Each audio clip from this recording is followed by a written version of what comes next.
Pertama-tama saya ingin menyampaikan salam saya untuk semua teman-teman Sedarma yang mendengarkan pada saat ini dan terutama kepada semua murid-murid dari Syeda adalah merupakan murid utama untuk pengajaran ini. Saya berharap semoga semuanya dalam keadaan sehat dan baik dan hari ini adalah merupakan hari ke-6 dari pengajaran kita.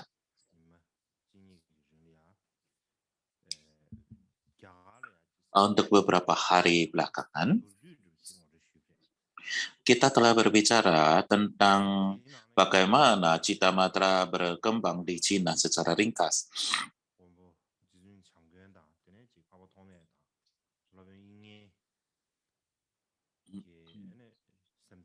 Dan khususnya kita berbicara tentang bagaimana landasan yang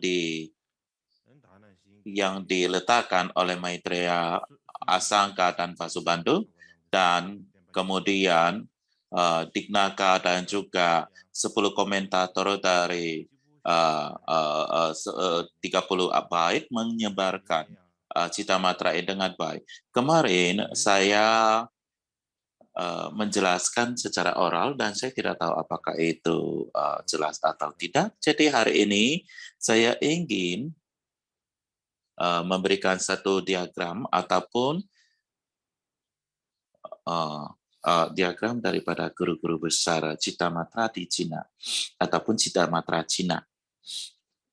Maksudnya India ya, guru-guru besar India, guru-guru besar Cita Matra India.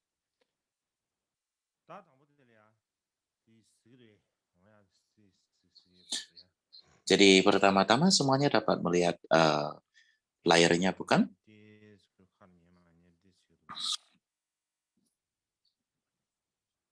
Jadi ini tidak seperti yang saya inginkan kelihatannya.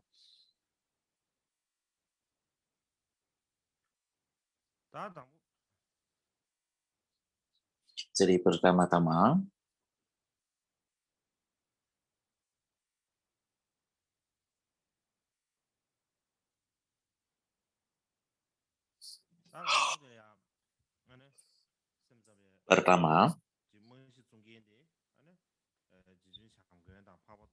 yang meletakkan fondasi untuk Cita Matra adalah Maitreya Asangka dan Vasubandhu. Dan di antara ketiga ini, Asangka dan Vasubandhu adalah yang sering kita sebut sebagai 6 ornamen dari dunia. Jadi 2 ini adalah di antara 6 ornamen dunia ini. Ketika kita berbicara tentang 6 ornamen dari dunia, ya di dalam istilah Tibetan, 6 ornamen di dalam, mungkin saja ini adalah istilah yang terkenal di India. Kita juga berbicara tentang 2 yang tertinggi, yang terunggul di Tibet. Tetapi 2 yang terunggul tidak terkenal di India, seperti yang disampaikan oleh Taranaka. Tetapi di Tibet, nama daripada 6 ornamen menjadi sangat tersebar. Namun bagaimanapun juga, Asangka dan Vasubandhu adalah 2 daripada 6 ornamen dunia ini. Dan murid-muridnya yang mengikutinya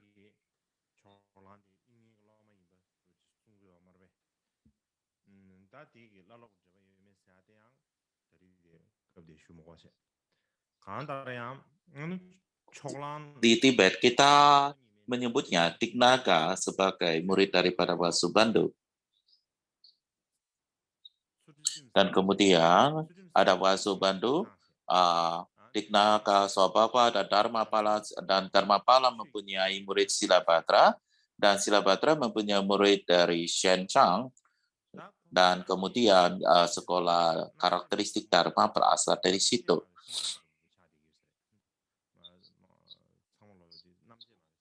Inilah yang oleh para cendekiawan sebut sebagai cita matra gambaran. Kelihatannya nggak bekerja dengan baik. Oh, ini sekarang layarnya baru Anda bisa lihat. Jadi, Dignaga Al-Shaba, Dharmapala, Silabhadra, Shinchang, dan sebagainya. Ini kemudian ini adalah merupakan cita matra gambaran. Dan kemudian ada dari Basubandu juga mempunyai murid yang bernama Guramati. Tunggu sebentar.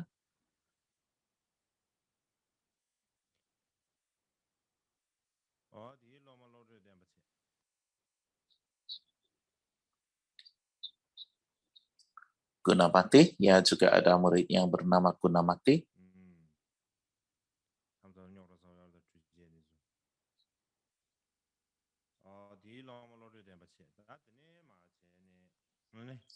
Dan kemudian dari sana, Stiramati dan Paramata. Inilah yang kita sebut sebagai Sekolah Kompendium Mahayana. Sekolah Kompendium Mahayana. Kadang-kadang ada juga menyebutkannya sebagai, kita sebut sebagai Paramarta, kita sebut sebagai murid dari Stiramati. Tetapi ada yang mengatakan bahwa para Stiramati adalah setelah Paramata. Namun bagaimanapun juga Gunamatri dan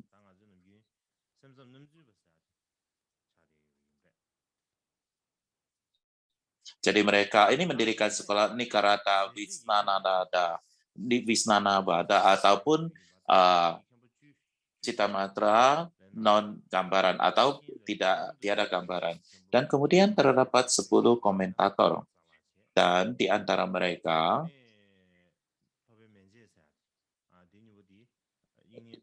kemudian itu ada Bandusri dan Cita Prana. Jadi ini adalah yang dua ini adalah semasa dengan Wasubandu. Dan kemudian yang lainnya dari 10 komentator adalah 3 diantaranya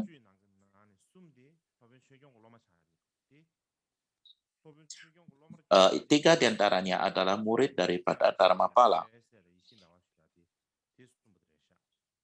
yaitu Visesamitra, Jinaputra, dan Jana Chandra. Jadi secara umum,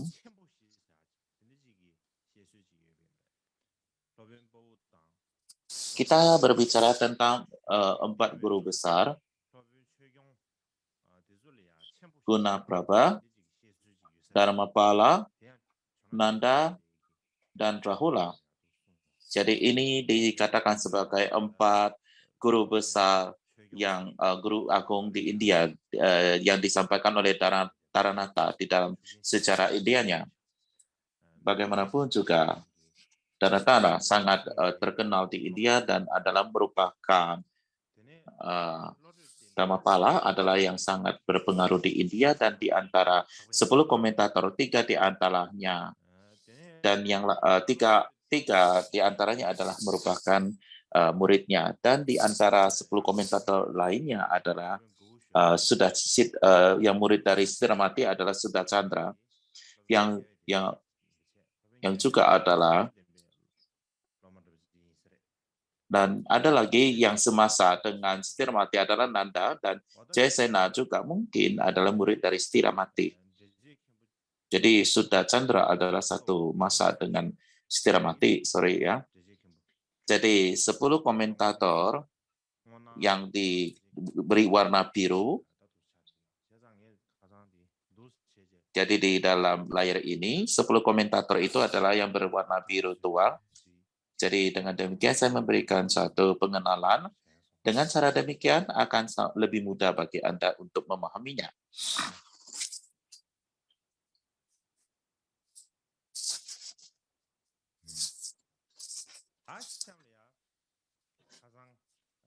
Berikutnya, saya akan melanjutkan dari mana yang telah kita bicarakan sampai ke mana. Kemarin kita berbicara tentang penyebaran Cita Matra di Cina.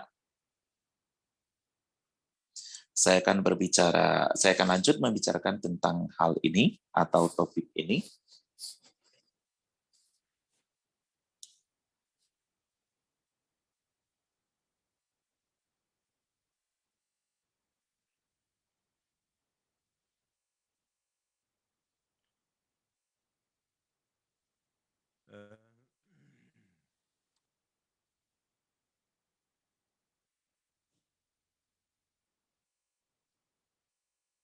Ya, 땅에 대한 하나고 되어짐도 삼점. Kadang-kadang ia tidak muncul seperti apa yang saya inginkan.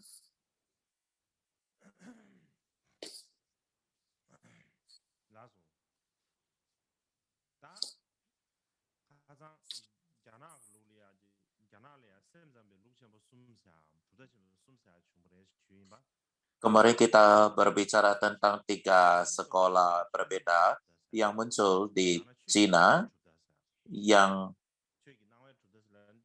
kita berbicara tentang sekolah Dharma karakteristik, dan juga kita berbicara tentang sekolah daripada fenomena.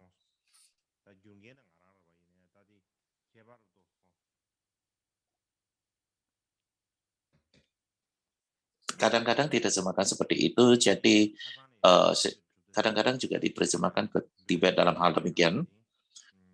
Kemarin, karena kita sudah menyebutnya sebagai sekolah karakteristik Dharma, kita akan lanjut itu saja. Kalau saja kita langsung berubah menjadi sekolah daripada penampilan fenomena, mungkin kita akan tidak nyambung, akan bingung ya, maksudnya sekolah yang mana gitu loh.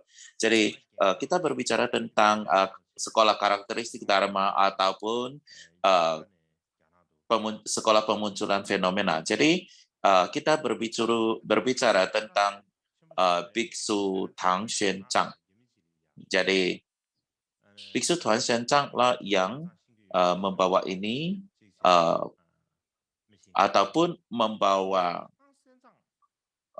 sekolah Cita Matra ke India ke Cina. Jadi ini ia adalah seorang yang sangat terkenal. Jadi bila mana kita berbicara tentang Tang Xuan Chang, semua orang pasti akan tahu. Kita tanya orang Cina manapun dia akan tahu. Kalau Xuan Chang mungkin berbeda, tetapi kita menyebutnya Tang Xuan Chang. Jadi Tang Xuan Chang adalah menjadi sangat terkenal karena kita juga mempunyai cerita legenda ataupun cerita, katakanlah apa itu ya, cerita tentang kerasakti dan sebagainya, di mana ia melakukan perjalanan suci dan kemudian ditemui oleh simulan kera dan sebagainya, ia membuatnya menjadi sangat terkenal. Jadi kalau kita menyebutnya Xuan Chang, mungkin orang bingung, tetapi kalau ketika kita berbicara tentang Xuan Chang, akan orang pada dasarnya kan tahu. Jadi Tang Xuan Chang inilah yang membawa filosofi hanya berarti semata dari India ke Cina.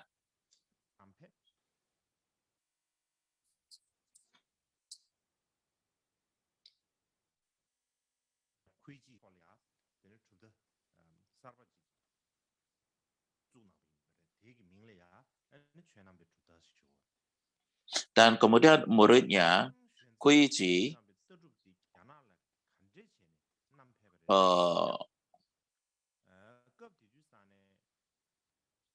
muridnya menyebut tradisi ini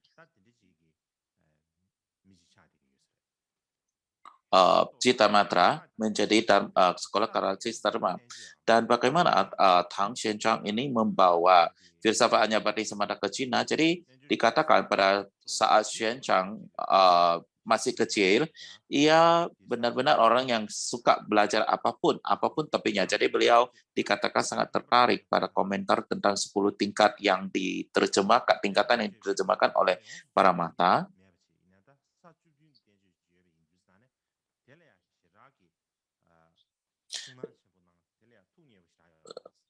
Dan ia sangat tertarik dan juga ia sangat tertarik dengan komentari daripada tingkatan yogacara. Pada saat itu tidak terdapat penerjemahan komplit tentang tingkatan yogacara di Cina, dan untuk dapat memperoleh itu maka ia pergi ke India. Tetapi pada saat itu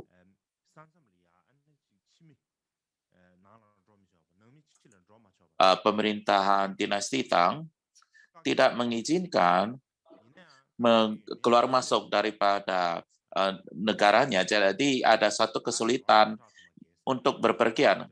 Tetapi ia mengabaikan semua itu, dan boleh dikatakan dengan menempuh semua kesulitan, ia menempuh perjalanan ribuan kilometer untuk pergi ke India.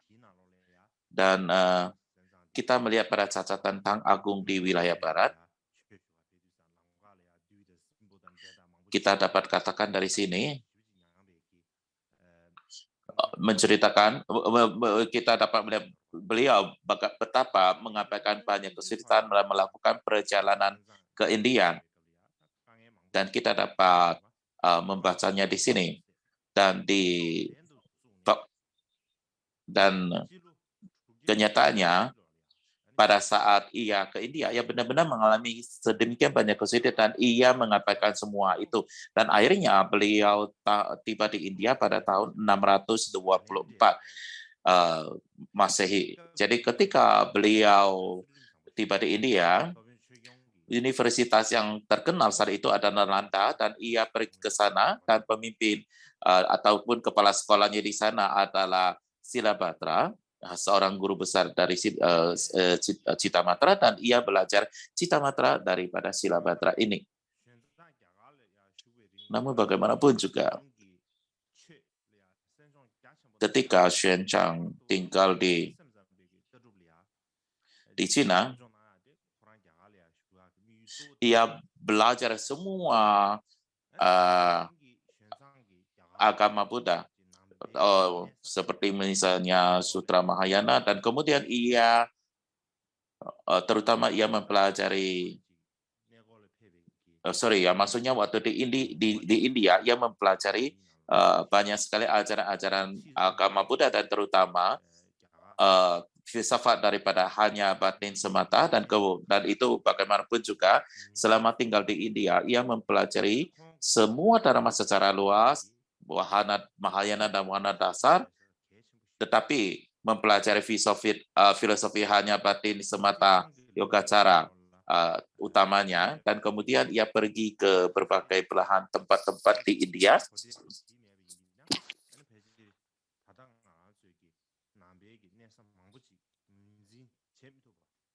dan kemudian ia merekod semua situs-situs tempat-tempat yang ia kunjungi. Dan bila mana kita melihat catatannya, bahkan sampai saat ini kita akan sangat sulit sekali untuk mengenali situs-situs yang dimaksudkan di situ. Jadi ia menghabiskan 17 tahun belajar di India, di berbagai belahan India, tempat di India, dan mengumpulkan sedemikian banyak karya-karya literatur Buddhis, dan kemudian ia membawanya. Ketika ia kembali ke Cina, dan saat beliau kembali ke Cina adalah pada tahun ke-19 pemerintahan Kaisar Taizong. Waktu itu adalah tahun 645, ya beliau kembali, yaitu ke Chang'an, yaitu ibu kotanya. Pada saat itu, Kaisar Taizong benar-benar sangat senang sekali dan menyambutnya dengan hangat, dan bukan hanya itu, Kaisar juga mendirikan pusat penerjemahan teks-teks Buddhis.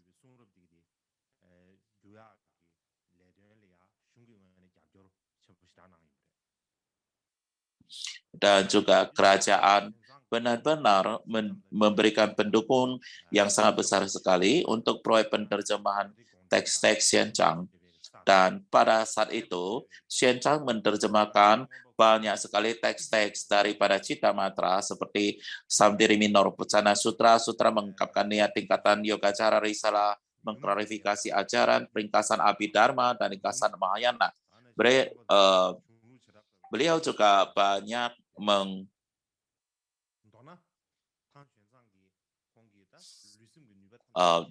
banyak menerjemahkan teks lain seperti 100.000 bait Prasna Paramita Sutra, Kasana Abhidhamma, Samaya Beda Viwa Cakra, dan aja beliau benar-benar pada dasarnya mencurahkan seluruh energi tubuh dan pikirannya untuk menghabiskan tahun-tahun yang tersisa sampai beliau meninggal dunia untuk menerjemahkan semua teks-teks yang ia bawa dari India.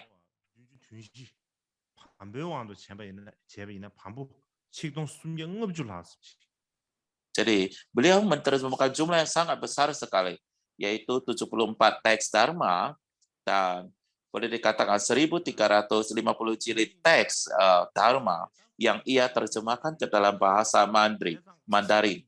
Dan terjemahannya, jadi ia menerjemahkan benar-benar menerjemahkan begitu banyak karya-karya Buddhis ke dalam ke dalam bahasa Cina.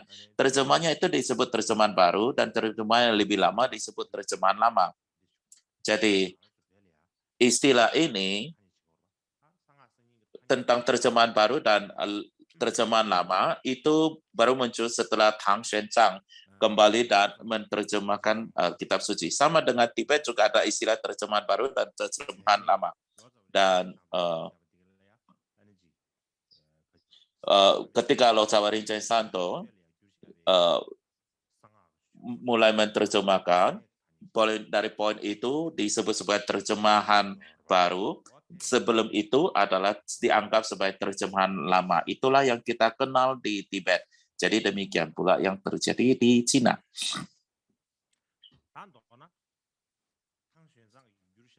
Jadi secara ringkas, bila mana kita melihat isi konten yang diterjemahkan oleh Xuan Zang, isinya atau kontennya adalah isi sutra dari risalah yang beliau terjemahkan itu berasal dari wahana dasar maupun Mahayana. Tetapi harapan beliau terbesar adalah menyebarkan pandangan hanya batin semata. Jadi untuk alasan itu, Lea, ketika beliau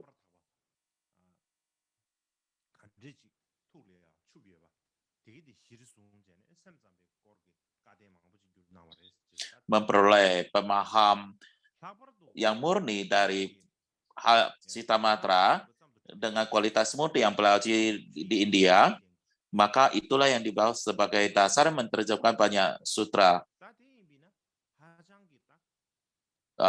yang ia terjemahkan, banyak sutra dari risalah tentang hanya batin semata yang ia terjemahkan ke dalam bahasa Cina.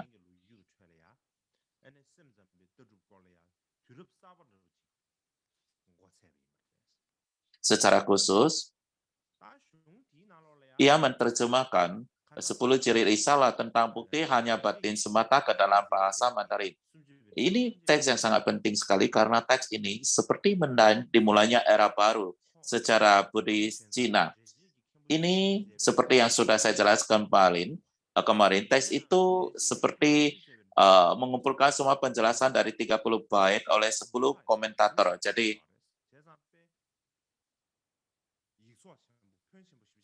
Jadi ia kalau misalnya menerjemahkan seluruh komentar-komentar dari 10 komentator itu, maka itu akan menjadi suatu terjemahan yang sangat panjang sekali dan itu nggak mungkin dilakukan.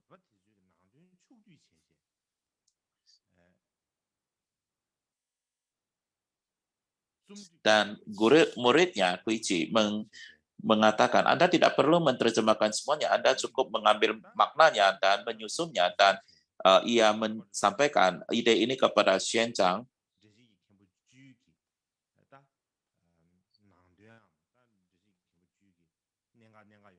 Dan Xuan Zang mengambil poin-poin penting dan makna dari 10 komentator dan menyusunnya dalam teks ini, dan khususnya terutama penjelasan utama adalah penjelasan dari Dharmapala.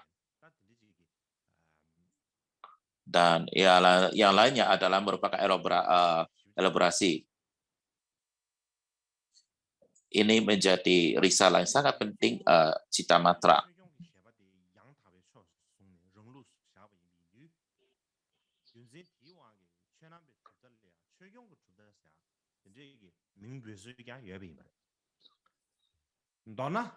Karena risalah ini mengambil ajaran Dharmapala sebagai landasannya, maka sekolah ini juga disebut sebagai sekolah atau aliran Dharmapala.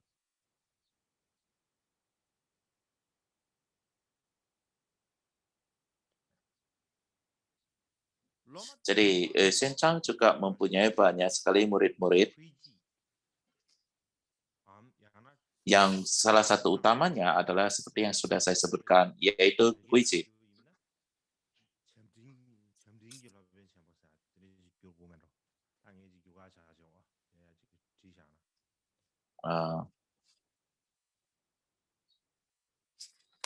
Ia juga disebut sebagai Tashi, Kui Tasi, guru besar Kui. Mungkin saya akan menuliskannya untuk Anda.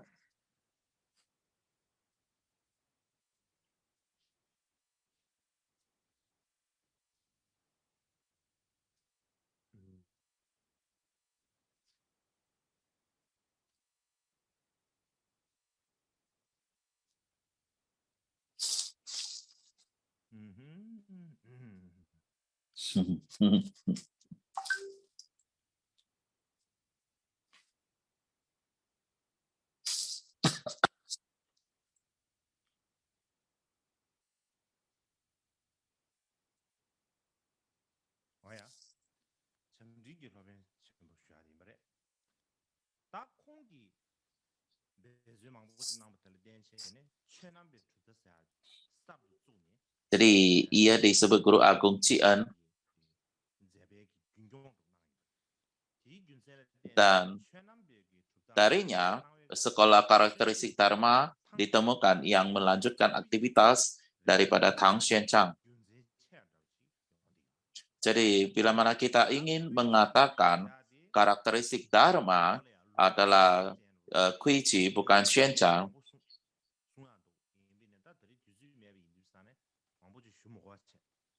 jadi terdapat banyak sekali Guiji, cerita-cerita luar biasa dari Guiji, namun tidak akan ada waktu untuk menceritakannya. Namun bagaimanapun juga Guiji meninggalkan kehidupan rumah tangganya pada usia 17 tahun, dan ketika Tang Xuanchang lagi menerjemahkan tulisan-tulisan, ia membantunya, dan khususnya dikatakan bahwa beliau ketika ia menerjemahkan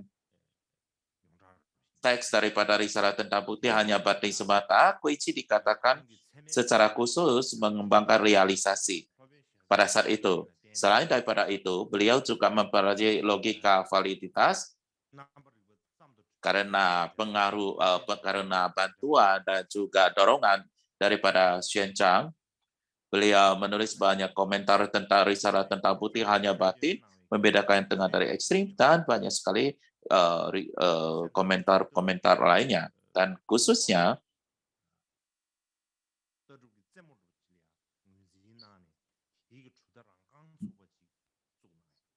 ia menganggap pandangan Citamatra Dhammapada dan Xuanchang sebagai dasar dan mengajarkannya.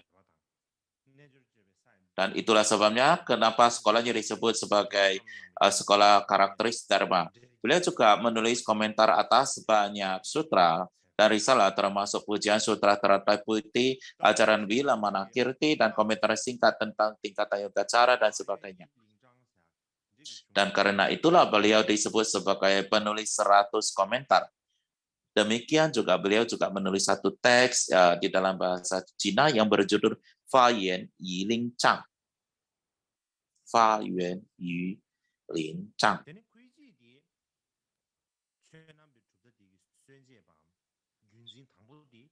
Jadi, Guiji seperti pendiri daripada karakteristik Dharma, dan pemegang sisilah kedua adalah Hui Chao. Hui Chao, hidup pada tahun 650 sampai 714.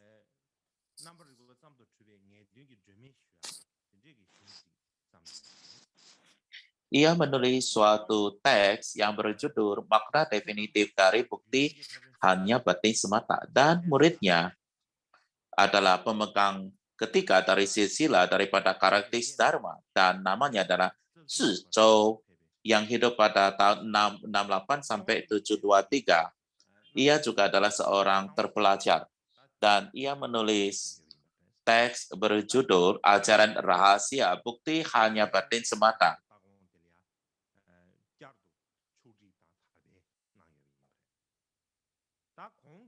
Teks ini mengambil pandangan daripada Dharmapala dan kemudian mempropagandakannya lagi atau menyebarkannya lagi.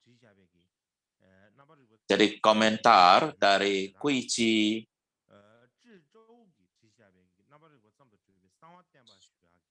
tentang makna bukti hanya batin semata, dan Huizhou dari makna definitif dan bukti hanya batin semata, dan kemudian Zhi Zhou ajaran rahasia bukti hanya batin semata disebut sebagai 3 komentar hanya batin semata.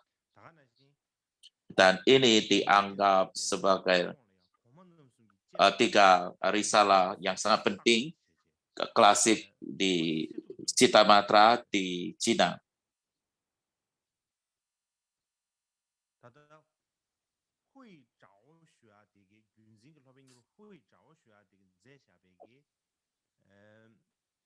Pemegang silsilah kedua, Hui Zhao,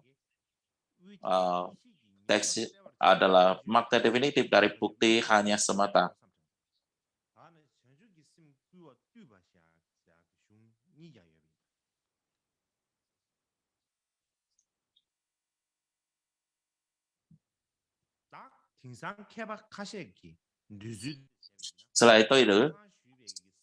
Selain itu, Zhi Zhou juga menulis teks yang disebut risalah dari kebijaksanaan cemerlang matahari tengah dan ekstrim dan inspirasi terpilih untuk berdicita. Menurut pendapat beberapa cendekiawan saat ini, sekolah itu mengambil teks dasar sekolah 10 tingkatan sebagai dasarnya, dan sekolah Kompendium mengambil Kompendium ringkasan Maya sebagai teks dasar itu. Namun bagaimanapun juga, kedua teks ini hanya berbicara separuh tentang pandangan hanya batin semata. Keseluruhan pandangan Citamatra India tidak dapat dipresentasikan oleh 2 teks itu. Oleh sebab itu, maka boleh dikatakan seolah-olah kedua aliran itu ia seperti hanya bagian daripada Citamatra, dan hanya Dharma karakteristik, sekolah Dharma karakteristik yang mempunyai keseluruhan pandangan daripada Citamatra. Alasannya adalah karena Xianzhang mengabarkan semua kesulitan yang tak terbayangkan untuk pergi ke India, dan ia benar-benar mempelajari teks-teks daripada hanya batin semata di India yang diwariskan dari garis silsilah yang murni, yaitu dari Maitreya, Asanga, Vasubandha hingga Dharmapala. Sebentar dulu.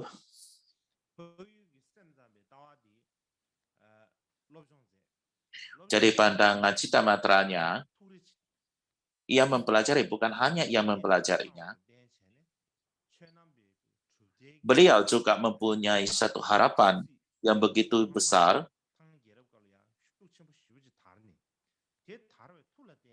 Dan karena itulah maka pengaruh aliran karakteristik Dharma berkembang luas berkembang sangat luas sekali selama dinasti Tang, dan memberikan tekanan begitu besar pada aliran 10 tingkatan Kompendium, sehingga pada akhirnya kedua sekolah itu bergabung dengan sekolah atau aliran daripada karakteristik Dharma. Demikian pula seperti yang akan saya jelaskan nanti, terdapat 3 guru besar yang datang untuk mempelajari Dharma karakteristik Tang, Tao Tse, Zita, dan Xuanfang, bukan Xuanzang, Xuanfang, pergi untuk mempelajari sekolah karakteristik Dharma Tang dari Cina dan mempelajari filsafat Citamatra dan membawanya ke Jepang. Dan untuk alasan itulah, sekolah Dharma karakteristik, ya, mereka tidak menerjemahkan dharmanya itu, dan sekolah itu kemudian berkembang hingga hari ini. Adapun alasan ini dapat berkembang sampai saat ini karena Xuanzang dan Guiji mendirikan sekolah ini dan mengembangkan sekolah ini.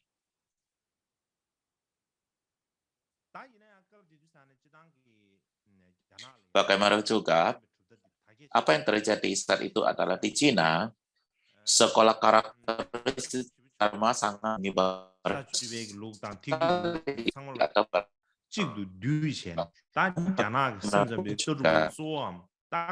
Bahkan sekolah 10 tingkatan dan juga kompedium. Sebelumnya, orang-orang dari sekolah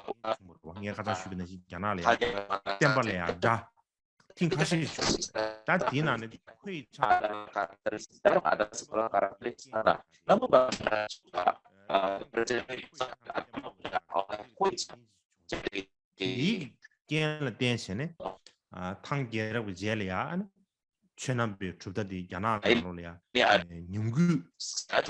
jadi setelah muncul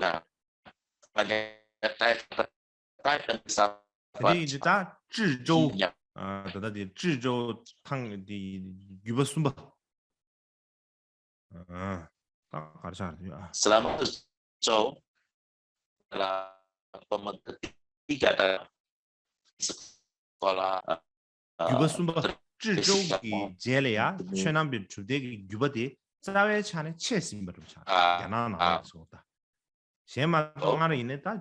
isi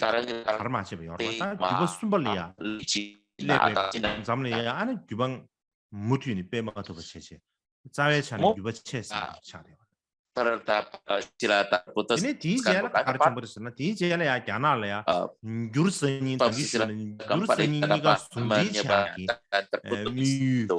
dan apa yang terjadi di Cina, tujuannya adalah menyatukan terjemahan lama dan baru dan mendirikan sekolah baru yang kemudian muncullah aliran daripada Avatamsaka. Dan ini adalah pandangan yang menyatukan hakikat kebudayaan dan hanya batin semata. Dan mulai menyebar dengan sangat berkembang. Dan di sini pandangan hakikat kebudayaan dan hanya batin semata berkembang. Dan juga praktek dhyana, Zen dan Chan, dan juga praktis daripada alam murni, praktis daripada Amitabha, membacakan nama Buddha Amitabha, yaitu menyebar menjadi sangat luas sekali, yaitu praktis menyebutkan nama Buddha Amitabha.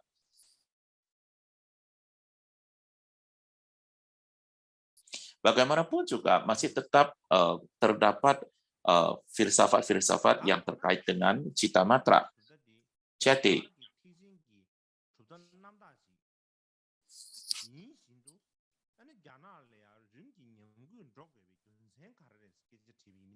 karakteristik Dharma adalah silsilah murni dari India, silsilah Citamatra yang murni dari India. Dan mengapa ia bisa mundur di India? Cendekiawan Jepang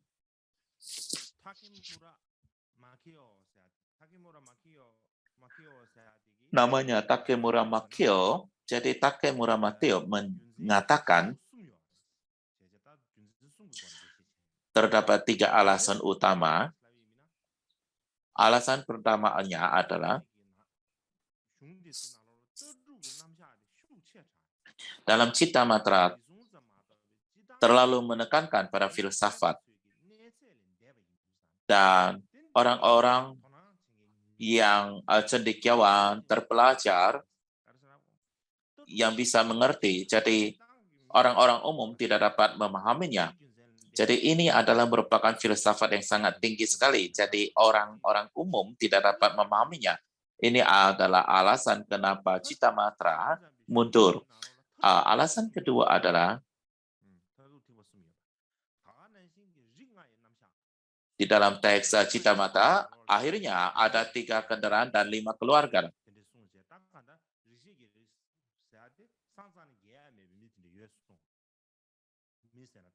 Dan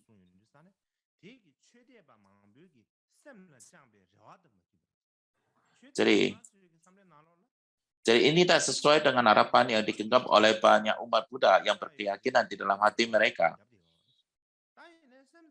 Karena setiap orang mempunyai harapan untuk mencapai kebuddhaan, tetapi di dalam Cita Matra mengatakan tidak pasti. Ada orang ya, ada orang tidak.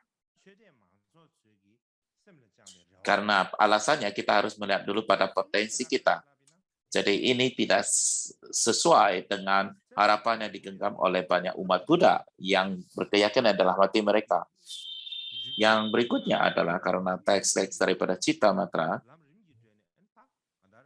karena untuk mencapai tujuan akhir, maka Anda harus berjalan secara bertahap. Jadi ini adalah memakan waktu yang sangat panjang sekali. Jadi ini juga tidak sesuai dengan kecenderungan orang-orang Cina.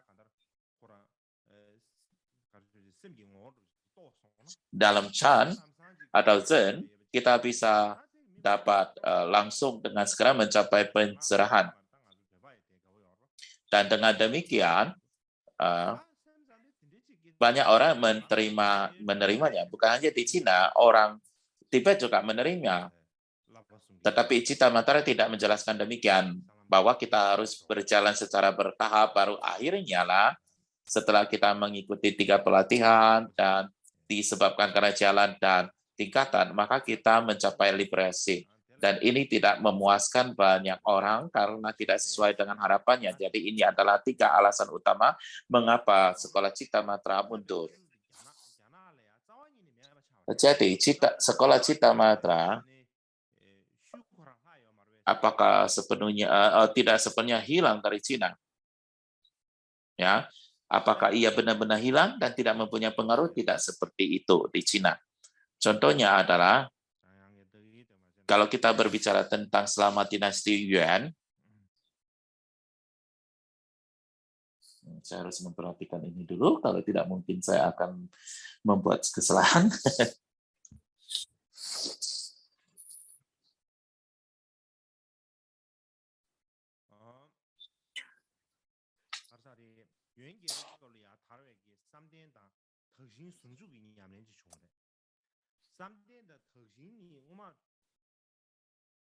Terdapat gabungan latihan daripada Zen dan alam murni ataupun Sukawati.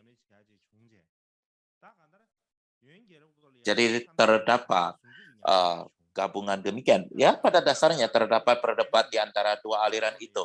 Tetapi bagaimanapun juga di dalam dinasti Yun itu ada latihan yang menggabungkan Zen dan juga alam murni. Dan apa yang terjadi adalah juga banyak ajaran-ajaran yang berbicara tentang filsafat hanya batin semata atau Cita Matra. Dan ketika mengajarkan alam murni dan juga Zen ini. Dan khususnya selama dinasti Ming terdapat Han San Jing, ia adalah seorang terpelajar dan ia ingin menghidupkan kembali aliran daripada karakteristik Dharma. Jadi beliau menulis sebuah teks yang berjudul Xing Xiang Tong Shuo, yang menjelaskan pemikiran hanya batin semata,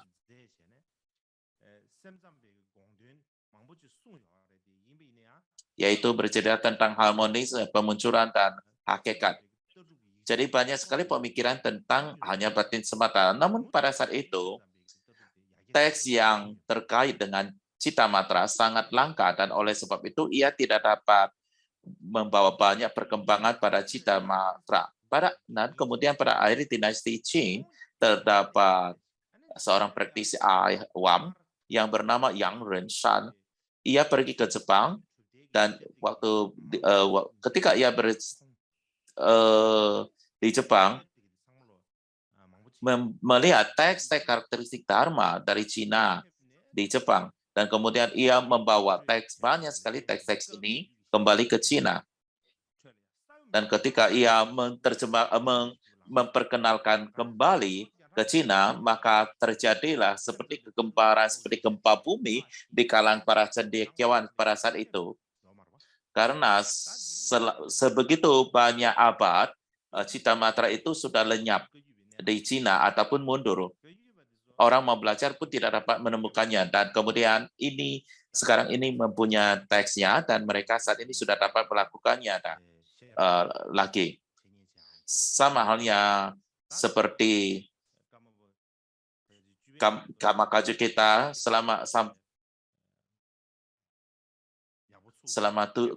masa dari Kamapaka 7, kita mempunyai Setra dan sebagainya, dan Kamapaka 10,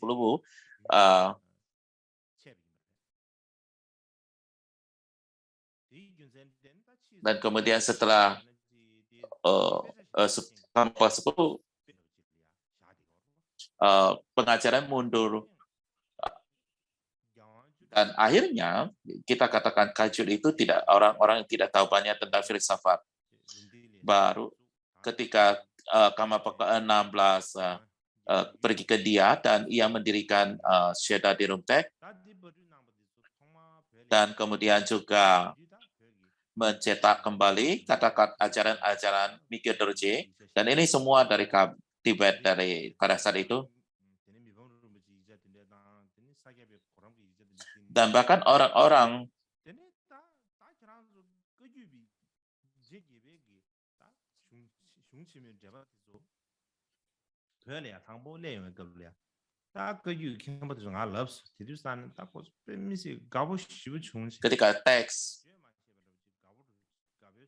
ketika teks daripada Mikyo Dorje dicetak ulang lagi, para Kempo Kajul itu merasa sangat senang sekali dan gembira sekali.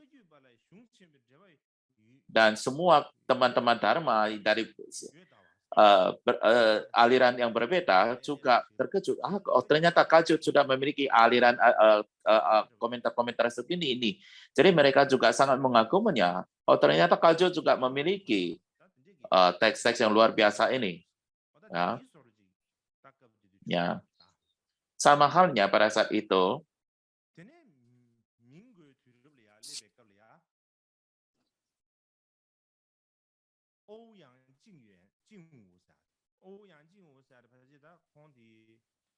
selama masa Republik Cina, terdapat orang bernama Ouyang Jingwu. Ia juga mungkin adalah seorang perumah tangga, dan ia menghidupkan Institut Buddhis Cina, dan ini merupakan Institut Buddhis yang sangat terkenal pada saat itu. Dan kemudian juga menghidupkan kembali penelitian hanya batin semata. Dan kemudian juga Han Qingqing juga menekankan filsafat hanya batin semata kembali di Cina. Jadi setelah beberapa abad, kayaknya Citamatra kembali lagi dihidupkan di Cina. Dan Institut Buddhis Cina terutama menggunakan teks-teks dari aliran karakteristik Dharma yang diperoleh ataupun dibawa dari Jepang, dan juga teks-teks Buddhis dari Tibetan, seperti juga teks-teks komentar dari Stiramati, dan juga ia mengambil teks-teks dari Citamatra dalam Sanskerta yang ada di Eropa dan Amerika, yang dalam pendirian mereka. Jadi artinya teks itu dibawa ke Amerika, dan kelihatannya penelitian bernyebar dengan luas dan mempunyai dampak yang bertahan lama pada penelitian kontemporer tentang hanya batin semata. Jadi inilah cara Citamatra ia berkembang, dan kemudian ia mundur, dan kemudian ia dihidupkan kembali. Jadi saya rasa saat ini kita akan beristirahat. 30 menit.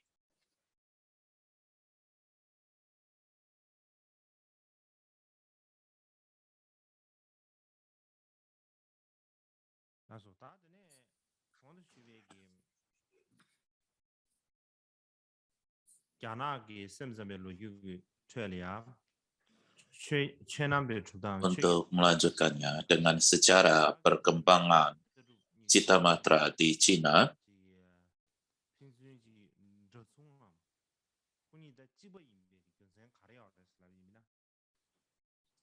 apa alasan kenapa sekolah Dharma karakteristik berkembang di Cina dan pandangan Cita Matra apa perbedaannya? Jadi umumnya dikatakan bahwa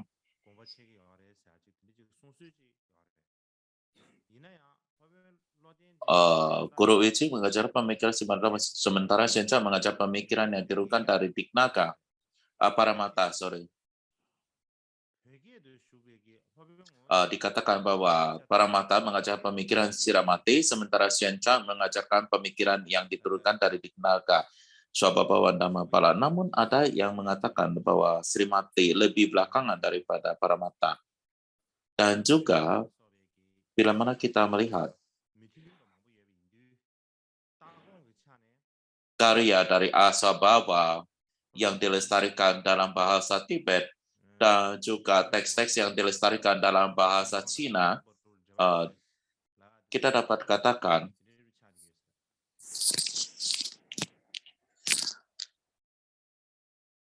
karena banyak menunjukkan banyak perbedaan dalam isinya, sehingga sulit untuk mengatakan bahwa terdapat hubungan antara pemikirannya antara Dharmapala dan Xuanzang.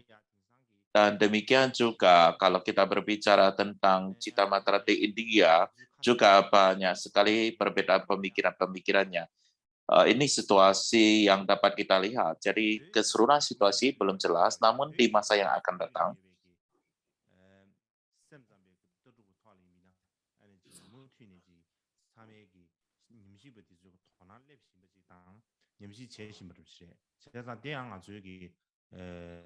para peneliti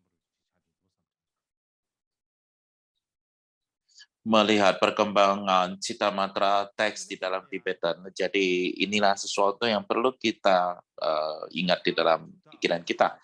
Berikutnya, saya akan berbicara tentang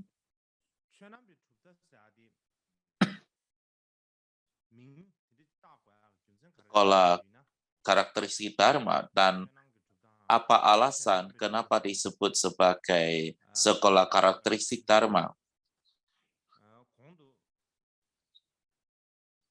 Kita menyebutnya sekolah karakteristik adalah sekolah daripada hakikat dan pemuncak fenomena dan pemunculan seperti yang sudah saya jelaskan terlebih dahulu. Ini kelihatannya terhenti lagi layar saya.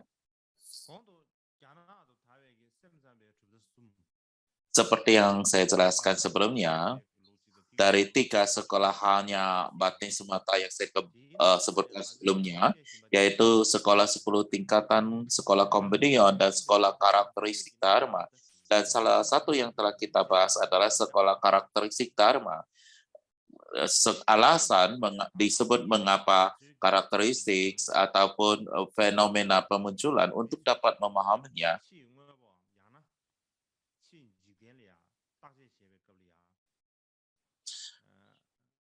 Kita harus berpikir manusia pada saat kita meneliti hal-hal di luar atau eksternal atau seluruh alam semesta, kita harus memahami bagaimana untuk memahami pemunculan itu. Dan khususnya ketika kita meneliti bagaimana hal-hal muncul, terdapat 2 hal atau 2 bidang di mana kita perlu ketahui bagaimana untuk membuat perbedaannya.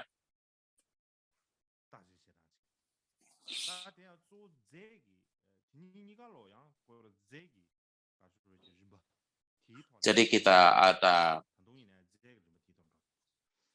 kita membuat dua aspek. Jadi aspek yang halus kita Ya, jadi bagaimana cara meneliti cara pemunculan baik dari segi aspek halus dari hal-hal substansi, realitas dari hal-hal, dan bagaimana meneliti bagaimana penampilan penampilan itu eksis atau ada. Jadi contohnya adalah sebagai contoh para ilmuwan menjelaskan bahwa air atau seluruh dunia ini terdiri dari atom atau partikel-partikel halus yang baru ditemukan seperti elektron. Jadi ketika kita melihat atom-atom, maka itu adalah seperti kita katakan mereka yang bergabung untuk membuat hal-hal lebih besar ataupun lebih kasar. Jadi kita mengatakan ini adalah hal yang terkecil. Jadi ketika kita menemukannya itu kita sebut sebagai substansial ataupun aspek dasar ataupun hal aspek halus daripada hal-hal lain.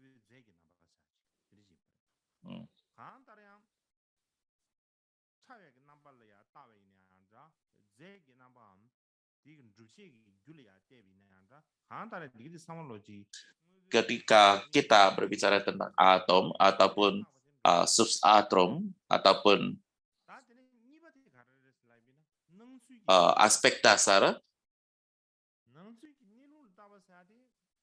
maka yang berikutnya adalah kita melihat pada hakikat pada pemunculan hal-hal. Ketika kita membicarakan hal ini, maka apakah hakikat itu pemunculan suatu barang itu terpisah dari dalam dan luar? Sama seperti saat ini, orang mengatakan bahwa air terdiri dari atom-atom dan sebagainya, dan semua sesuatu itu terdiri dari partikel dan sebagainya. Ketika kita berbicara tentang apa yang membuat ini, maka kita melihat pada tingkatan-tingkatan yang berbeda dari substansial ini. Nah, tidak akan melebihi daripada itu.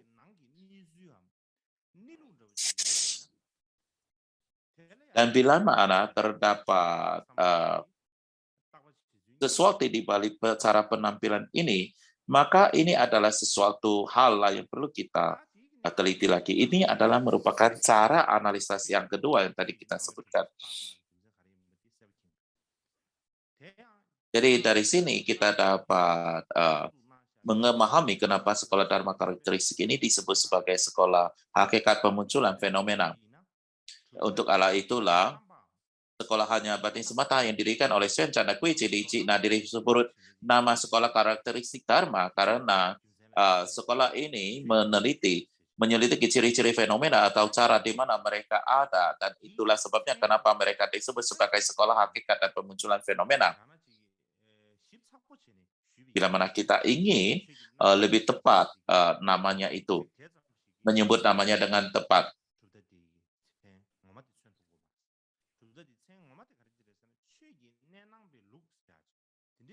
Kalau kita hanya sebut karakteris Dharma, itu tidak benar-benar menyebutkan sekolah itu. Tetapi kalau sekolah hakikat dan pemunculan fenomena, itu akan menjadi lebih tepat daripada untuk sekolah ini. Karena di dalam tradisi ini,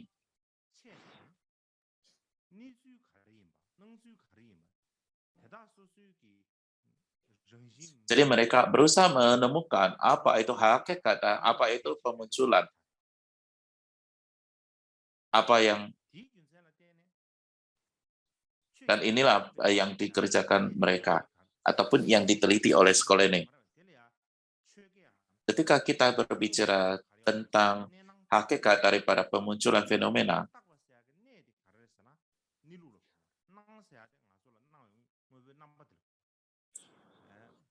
itu meneliti tentang hakikat dan juga pemunculan daripada segala sesuatu.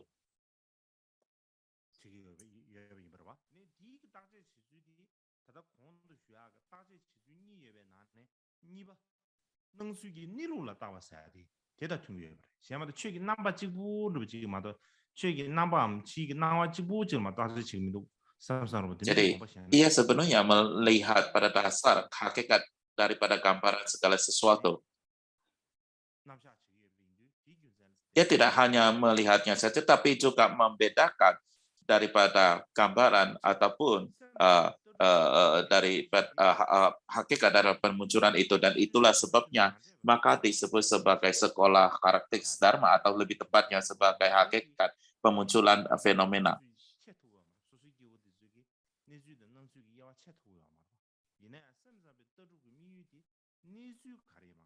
Kita tidak mampu untuk membedakan hakikat daripada pemunculan segala hal-hal.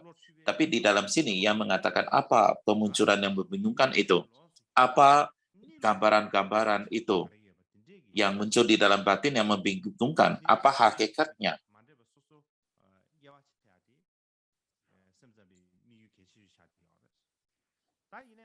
Membedakan secara tepat segala sesuatu muncul dan segala sesuatu ada, itu adalah tujuan daripada hanya batin semata.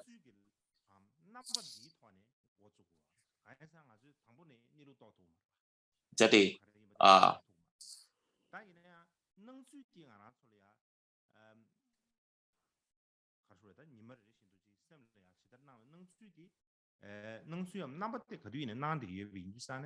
dan segala sesuatu muncul di dalam batin kita setiap hari. Jadi kita harus memulai daripada pemunculan itu.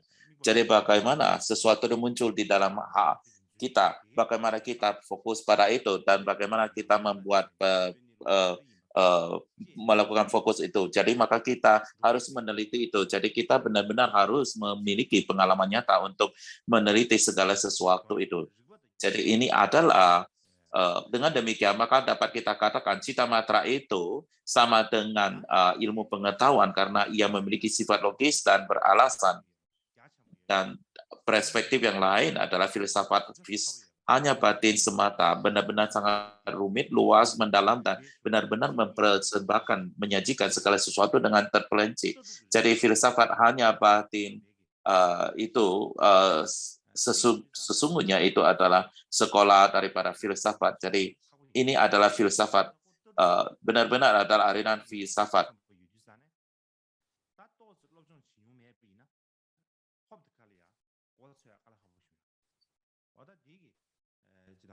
Jadi kita sangat sulit untuk memahami daripada sekolah cita matra ini. Maka kita harus mempelajari banyak sekali, baru kita bisa memahami semua filsafatnya. Itulah sebabnya kenapa kita sebut sebagai karakteristik Dharma, sekolah karakteristik Dharma. Berikutnya saya akan berbicara tentang penyebaran sekolah hanya batin semata di Jepang.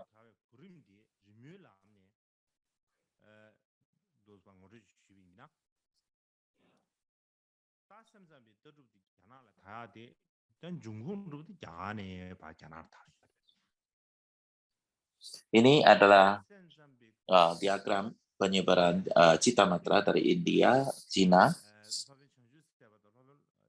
asal-usul cita matra.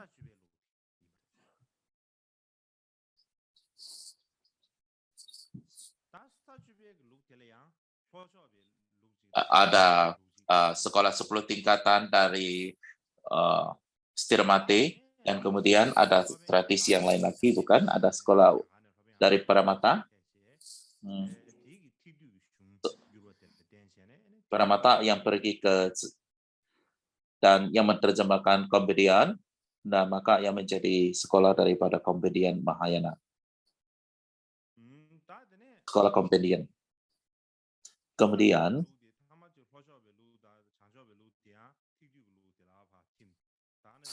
sekolah psikiatan bergabung dengan kekompedian dan menjadi Avatamsaka.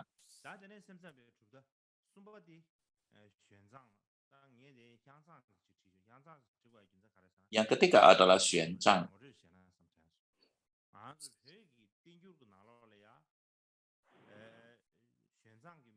Bila mana kita melihat pada Tibetan Tenjur, terdapat nama Xuanzang muncul di dalamnya. Tetapi, namun cara menulisnya adalah Shanzang. Inilah yang tertulis di Tenjur. Jadi ini adalah sekolah daripada karakteristik Dharma yang diturunkan dari Xuanzang. Kemudian dharma karakteristik ini berkembang ke Jepang. Berikutnya adalah kita berbicara tentang bagaimana ia berkembang ke Jepang.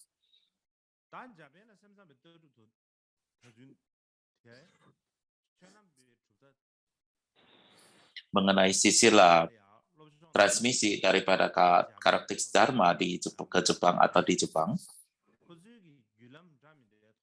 banyak sekali guru-guru Jepang pergi ke Cina untuk mempelajari sekolah dharma karakteristik, dan terutama terdapat 4 cara ataupun transmisi daripada sekolah ini ke Jepang.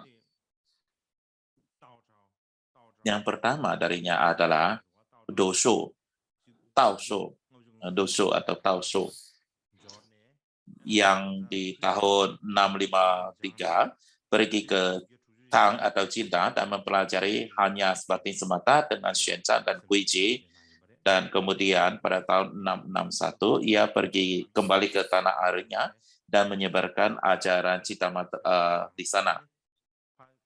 Dan kemudian Chichazo di tahun 658 datang ke Cina dan mempelajari hanya batin semata dengan Xuanzang dan Guiji, tapi tanggal kembalinya tidak diketahui dengan jelas.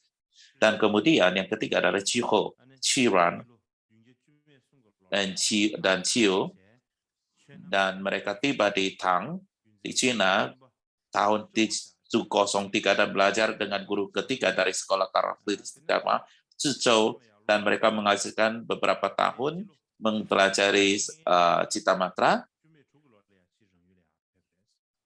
dan kembali ke Jepang pada tahun 705 dan 706.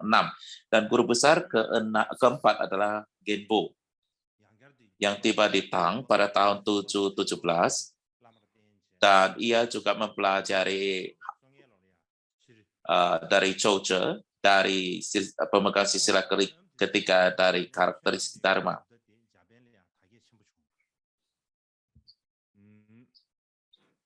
Dan karena aktivitas ini, maka dharma karakteristik diperkenalkan di Jepang dan menyebar dengan luas.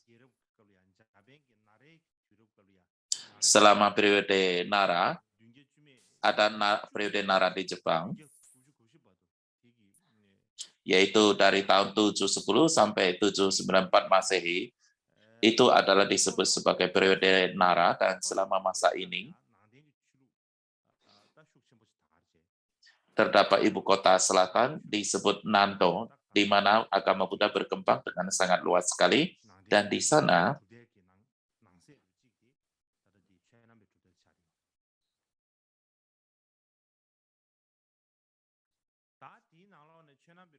salah satu aliran yang berkembang di sana adalah dharma karakteristik, dan pemegang silsilah pertama adalah guru Dosho yang tinggal di Wihara Kanggo, dan guru keempat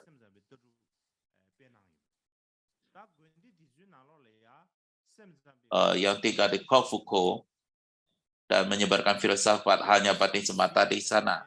Dan karenanya filsafat hanya batin semata berkembang dengan sangat pesat sekali. Yang pertama itu disebut Wihara Selatan, yang terakhir kita sebutkan disebut Wihara Utara. Dalam hal filsafat Citamatra, terdapat persaingan yang ketat dan juga berdebat yang ketat di antara kedua wihara ini. Dan juga terdapat banyak cendekiawan yang terkenal dan banyak risalah yang ditulis pada saat itu. Dan situasi ini berlanjut hingga zaman Edo.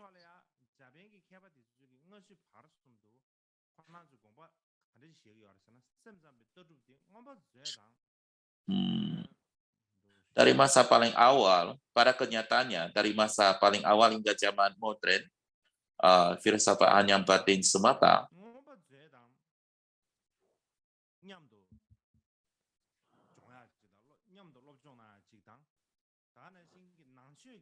mereka mempelajari tradisi daripada mempelajari halnya batin semata dengan kasana abhidhamma menjadi landasan daripada agama Buddha. Dan terutama selama periode Edo, yaitu selama abad 17 sampai abad ke-9. Jadi selama abad ke-17 sampai abad ke-19 itulah yang kita sebut sebagai periode Edo. Jadi pada saat itu, apapun tradisi Anda asal-usulnya, dari manapun Anda berasal, semua biksu harus pergi ke kota Nara, yaitu ibu kota selatan bukan, di Nara, dan mempelajari hanya batin semata dan Abhidhamma kosa.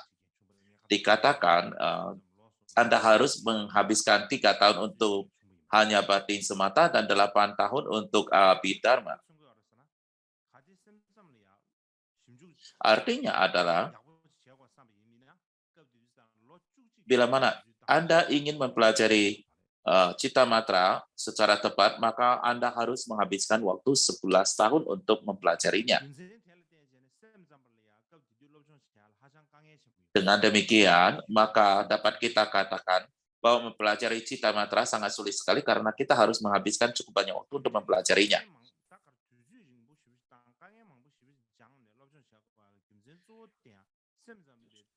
Kita memerlukan waktu cukup lama dan juga melewati sebagai kesulitan-kesulitan. Itulah alasan sangat sulit sekali. Dan pemikiran hanya batin semata adalah filsafat Buddhis yang sangat sistematis. Dan dalam istilah sejarah, Cita Matra itu boleh dikatakan merupakan penyajian terakhir dan tercanggih dari filsafat.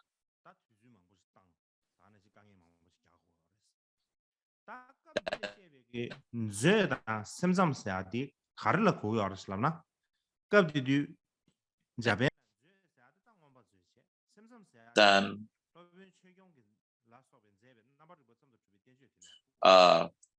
ketika kita berbicara tentang kasana, itu kasana adalah kasana dharma, abhidhamma dari Vasubandhu, dan hanya batin semata itu adalah putih hanya batin semata oleh Dharma Pali. Jadi nama yang diberikan bersama untuk kasana dan juga hanya batin semata itu disebut sebagai ilmu pengetahuan hakikat dan pemunculan. Jadi hakikat dan pemunculan harus dipahami sebagai fenomena, pemunculan sebagai fenomena. Pemunculan fenomena itu adalah fenomena yang muncul.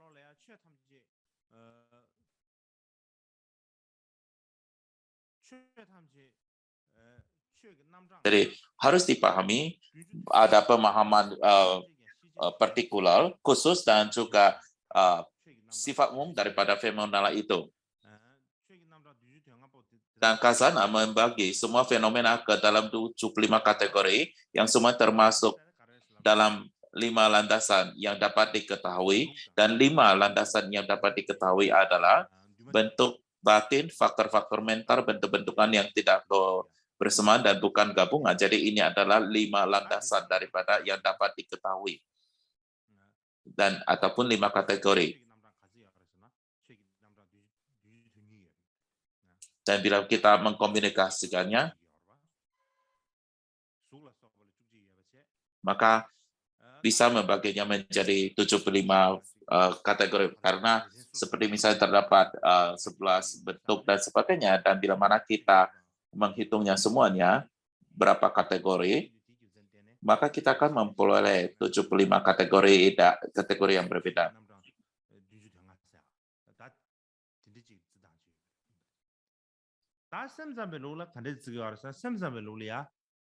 Jadi 75 kategori dan juga 5 landas yang dapat diketahui. Demikian pula dalam hanya batin semata, fenomena yang dapat diketahui dibagi menjadi 5 landasan dan 100 dharma.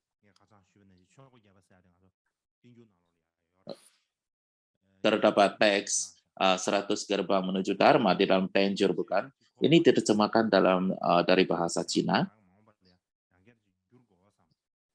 Saya rasa beberapa terjemahannya begitu tidak baik.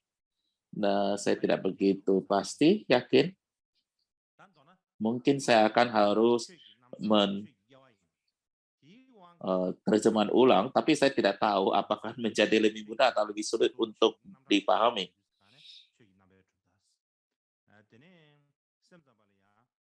Namun bagaimanapun juga ia adalah berbicara tentang klasifikasi daripada fenomena, kan karena itu maka ia disebut sekolah dari jenis-jenis dharma. Jadi inilah yang nama yang disebut diberikan pada sekolah Cita Matra ini, atau hanya batin semata, atau kita juga dapat menyebut sebagai sekolah dari jenis-jenis dharma.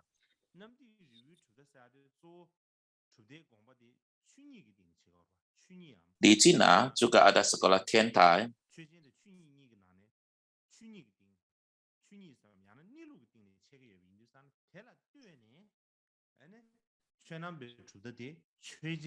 Sekolah pemikiran utama sekolah tersebut adalah berdasarkan fenomena.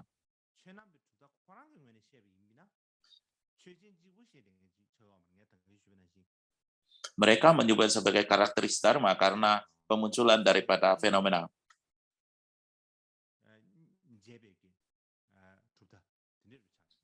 Dan di Tiantai membedakan pemunculan itu daripada keberadaan itu ada.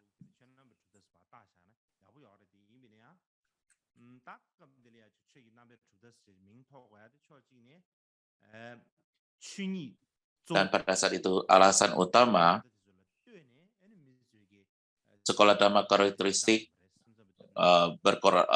terkait dengan dan komparatif dengan sekolah-sekolah yang mengajarkan tentang hakikat, maka Cita Matra itu mengajarkan tentang pemunculan dan fenomena.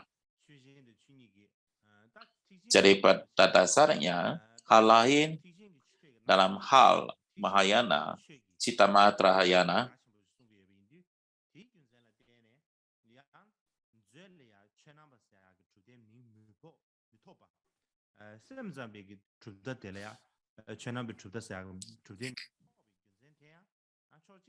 dan itu alasannya lah kenapa sekolah Dharma, sekolah Cita Matra itu disebut karakteristik, kan? Dan karena ia mengambil Dharma Mahayana sebagai dasarnya, maka Kasana tidak diberikan nama tersebut. Khususnya keduanya itu adalah sama.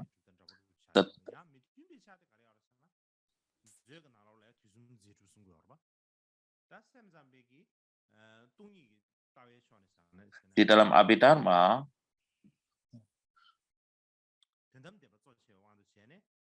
mengajarkan tentang aktualitas tiga alam, hanya bati semata mewakili kekosongan dan berbicara tentang keberadaan fenomena.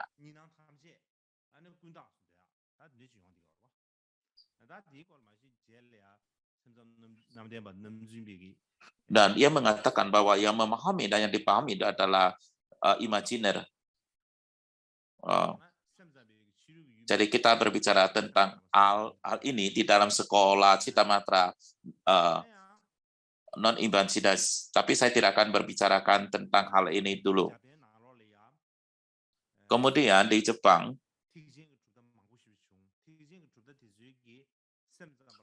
banyak sekali sekolah-sekolah hanya batin semata di Jepang. Jadi mereka mengatakan bahwa pandangan daripada hanya batin semata bukan pandangan tertinggi. Adapun alasannya adalah sekolah dharma karakteristik membagikan pembebasan dalam 3 kendaraan dalam presentasinya. Demikian pula dikatakan bahwa terdapat manusia yang tidak akan tidak dapat mencapai kebudayaan. Mereka bagikan dalam 5 keluarga, bahwa dikatakan bahwa ada makhluk hidup yang tidak akan mencapai kebudayaan, dan itulah adalah alasannya. Maka itu tidak sesuai dengan pemikiran daripada Avatamsaka.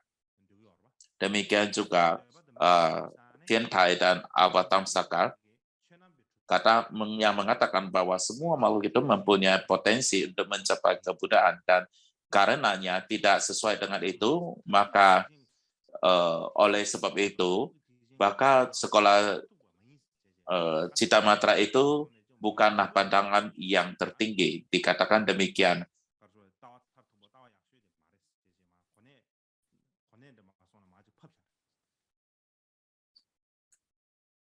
Jadi dengan demikian maka posisinya dianggap bukan pantangan yang tertinggi.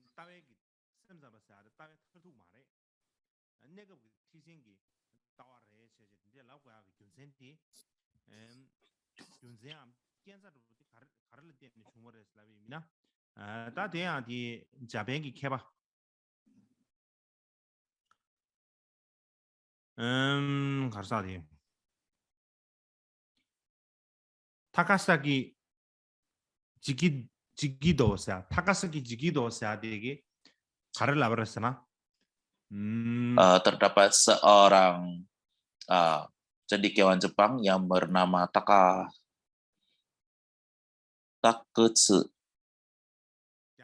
Takito. Apa yang ia katakan adalah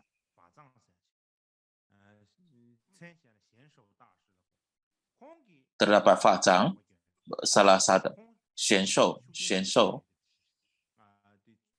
Jadi menurut Takasaki Jitodo, ini mungkin dimulai di Cina oleh Fa Zhang, guru daripada Xian Zhao, dan ia memberikan kritik pada Cita Matra ataupun, dan di Jepang juga ada seorang guru yang bernama Tengyo Daishi. Terdapat kontroversi yang besar di antara dengan hakikat kebudayaan, dan untuk alasan itulah sekolah hanya batin semata dianggap sebagai landasan daripada agama Buddha dan bukanlah pandangan tertinggi dari agama Buddha. Dan itulah sebabnya ia dianggap bukan pandangan yang tertinggi dari agama Buddha.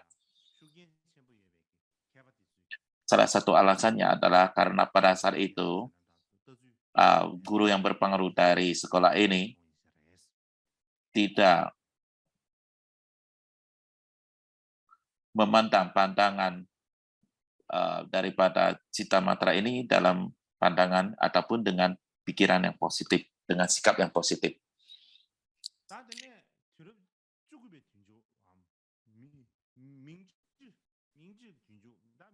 Dan kemudian di akhir abad daripada ke-19, di masa era Meiji, jadi ini terdapat era Meiji di Jepang, dan itu adalah pada abad ke-19 atau akhir abad ke-19, dan selama itu memperkenalkan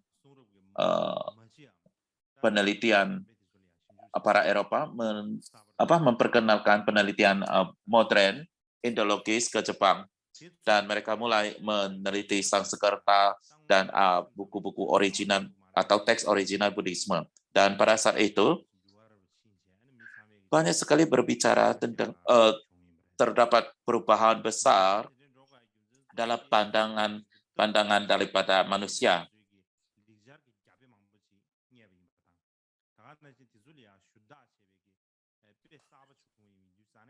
Dan kenapa? Karena pada saat itu mereka banyak menemukan teks-teks Sanskerta asli, dan mereka juga menemukan teks-teks yang asli berbahasa Sanskerta. Dan juga dalam terjemahan Tibet juga menjadi sangat berkembang.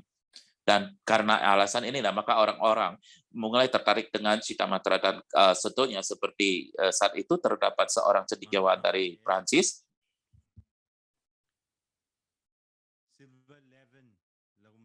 yang bernama Sylvain Lévi. Yang bernama Sylvain Lévi. Ya. Fotonya yang ada di atas itu, yang di bawah itu adalah seorang terpelajar dari Belgia yang bernama Louis de la Vallée-Poussin. Beliau adalah seorang cendekiawan dari Belgia. Yang satu di atas itu adalah Levi. Agak mirip Einstein, bukan? Kelihatannya persis Einstein, bukan? Jadi mungkin ia adalah Einstein daripada Citamatra atau sekolah hanya batin saja. Jadi pada awal abad ke-20 mereka banyak mempublikasikan tulisan-tulisan dan terjemahan.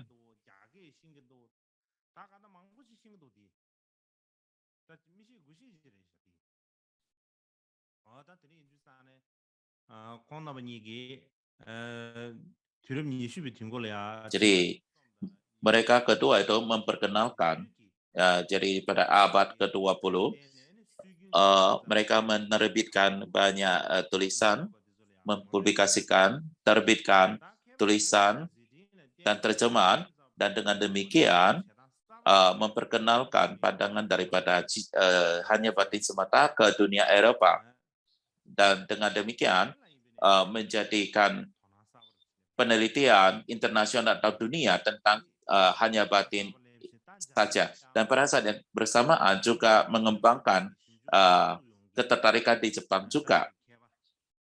Dan di Jepang pada saat itu terdapat dua cendekiawan yang mulai. Yang pertama adalah Uihakuju.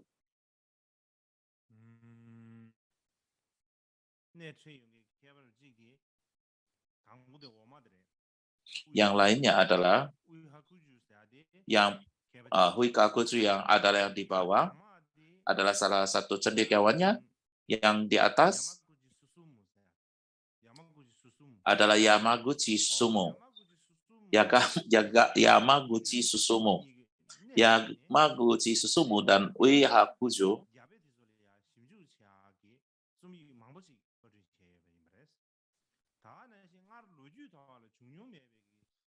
mereka meneliti tulisan Sanskerta dan menerbitkan berbagai studi aslinya. Dan banyak cendekiawan mengikutinya, dan situasinya menjadi sangat katakanlah berkembang seperti air di musim panas. Ini adalah kira-kira 100 tahunan yang lalu. Pada saat itu masih sulit untuk pergi dari satu negara ke negara lain dan untuk mempelajari segala sesuatu, tapi mereka mengabaikan semua ini, dan karena itulah mengabaikan semua kesulitan ini, dan karena itulah mereka mendirikan cara yang baru untuk mempelajari pandangan daripada hanya batin semata. Itu adalah merupakan ringkasan daripada perkembangan Citamatra ke Jepang. Dan berikutnya saya akan berbicara bagaimana agama Buddha berkembang ke Korea. Kita saat ini menyebutnya sebagai Korea, bahkan banyak yang suka film-film Korea, bukan? Tapi tidak banyak yang tertarik pada agama Buddha Korea.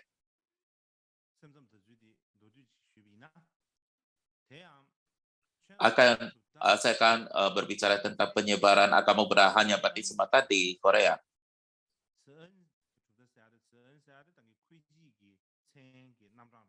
Nama lain untuk karakteristik sekolah karakteristik adalah sekolah Cian. Jadi Huichi menemukan sekolah ini. Jadi ia disebut juga sebagai sekolah Cian. Ia adalah merupakan murid daripada Xuanzang. Dan juga Xuanzang mempunyai seorang murid lain yang bernama Wancho. Ya, murid Wancho. Beliau adalah seorang Korea. Pada saat itu mereka tidak menyebutnya sebagai Korea, tetapi adalah sebagai Silla. Jadi mereka sebut adalah kerajaan Silla.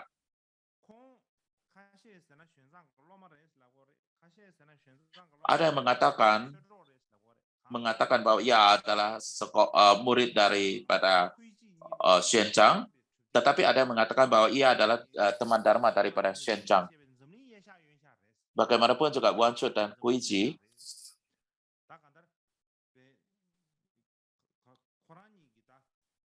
sama dikatakan Huichi dan Wancho ini adalah tangan kirinya.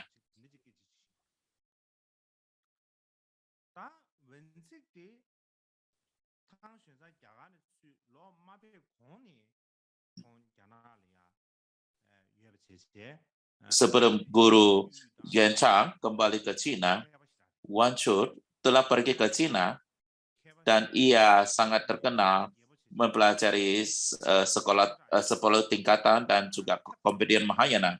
Dan ia sangat terkenal saat itu di ibu kota Chang'an. Dia sangat terkenal dan ketika Xuan Chang kembali ke Cina, Wang Chut mengikuti Xuan Chang sebagai gurunya.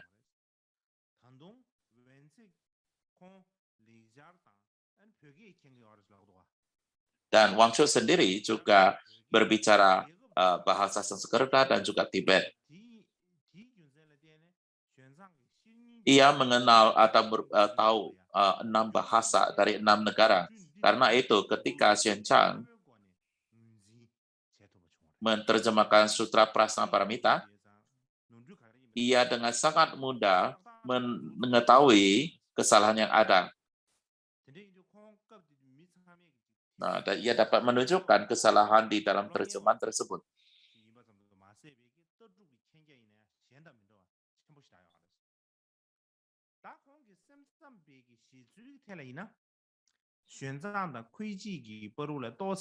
Jadi Wang Chut ini tidak hanya dikenal sebagai seorang wiharawan yang dihormati, tetapi juga orang yang unik dalam pemikirannya. Ajaran dan pendapat daripada Wang Chut sedikit berbeda dari Xuan Chang dan Guiji. Alasannya itu adalah karena ia sudah mempelajari Cita Matra sebelumnya.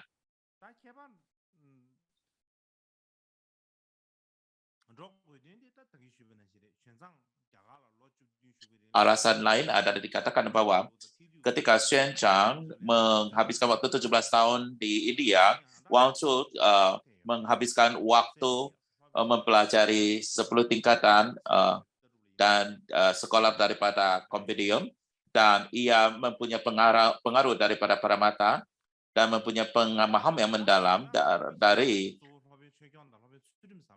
aliran hanya batin semata. Jadi Wang Chut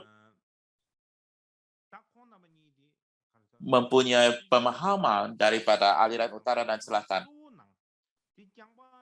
Dan Wang Chut mampu untuk mengambil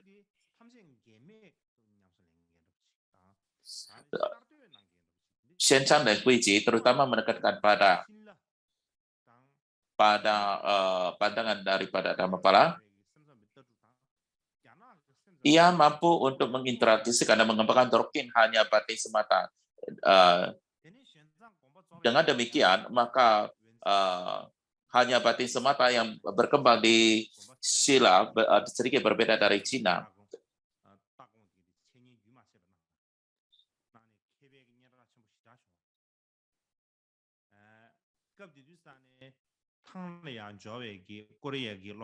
Dan setelah wafatnya Xuan Chang, Wang Chut terus mengajarkan doktrin hanya batin semata di Wihara Ximin, dan beliau menjadi sangat terkenal. Dan pada saat itu banyak orang yang datang ke Cina dan menjadi muridnya.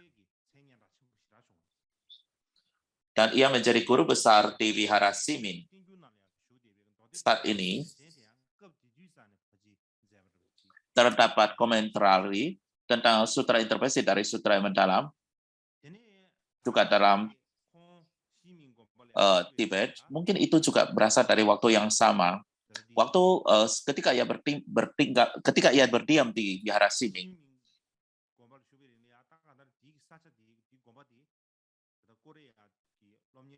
Wihara Ximin, tempat itu seperti sentral untuk Korea, murid daripada Korea untuk datang belajar filsafat daripada Cita Matra. Dan karenanya dan karena itulah maka pandangannya menjadi sangat berpengaruh di Jepang dan di Korea. Dan di kemudian hari terdapat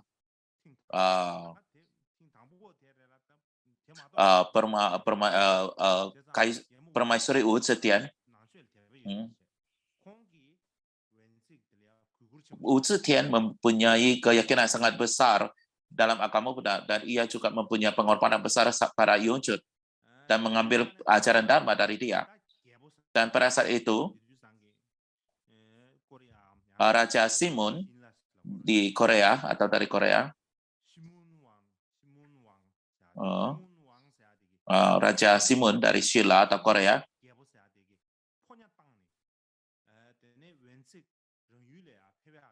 berulang kali mengirim undangan ataupun utusan untuk memintanya kembali ke Korea. Namun untuk bagaimanapun juga permaisuri Wu Zetian menolak untuk itu.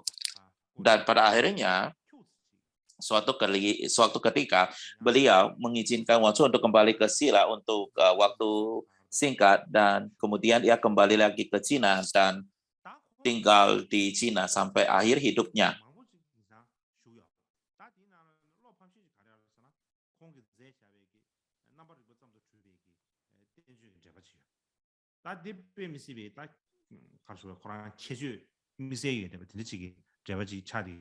Komentarnya tentang sutra mengungkapkan niat telah memberikan kontribusi biasa dan dianggap sebagai teks yang sangat penting sekali, tetapi teks yang paling penting daripadanya adalah komentar tentang sutra mengungkapkan niat yang telah memberikan sangat besar sekali, dan itu terdiri dari 3 volume.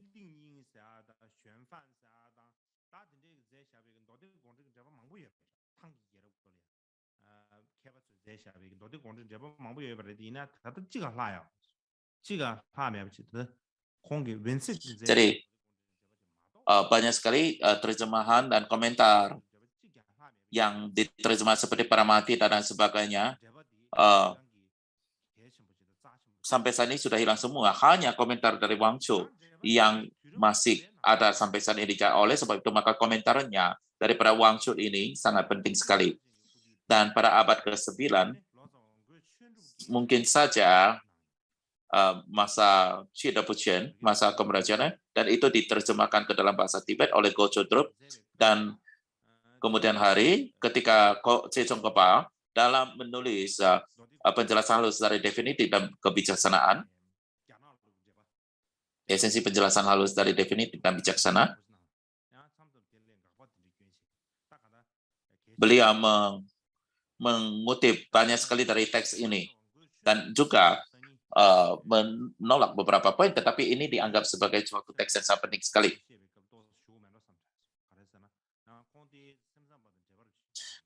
Lain kali ketika saya berbicara tentang Citamatra di Tibet, mungkin saya akan berbicara tentang terjemah dari Go Chodrup ini, karena ia memiliki koneksi yang sangat kuat dengan itu.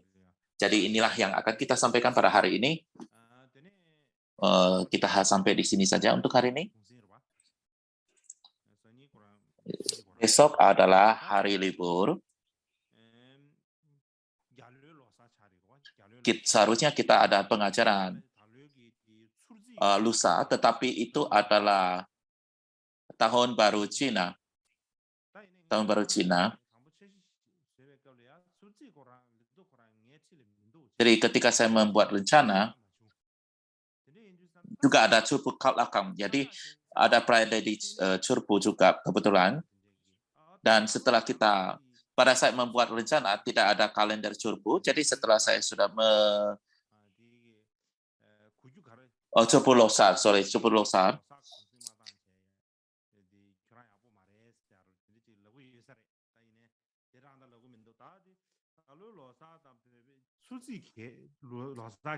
Jadi dikatakan bahwa Anda merencanakan hal ini tidak memberikan kesempatan untuk merayakan Curpu Losar.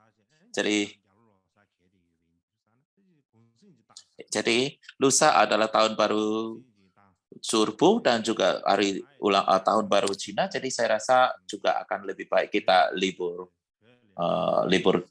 Kita akan libur hari tersebut, pada hari tersebut juga.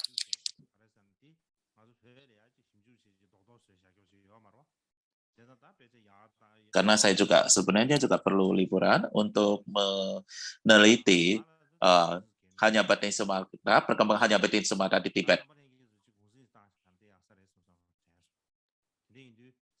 Jadi saya rasa satu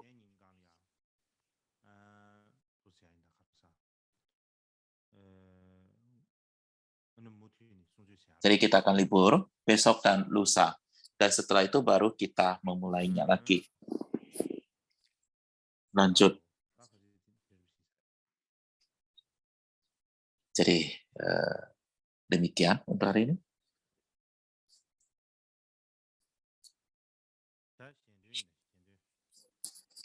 Kita lanjut dengan doa dedikasi.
Jadi satu hal yang perlu saya sampaikan,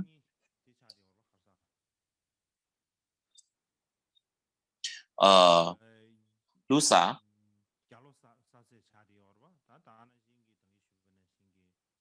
adalah tahun baru Cina, seperti yang saya sampaikan. Juga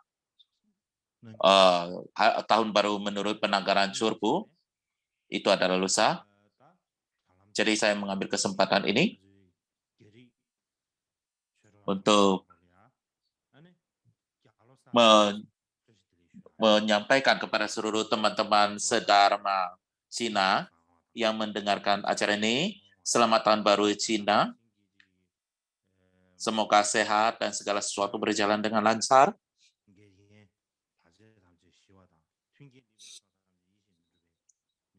Dan semua halang-halangan luar dan dalam ditenteramkan dan semuanya menjadi lancar.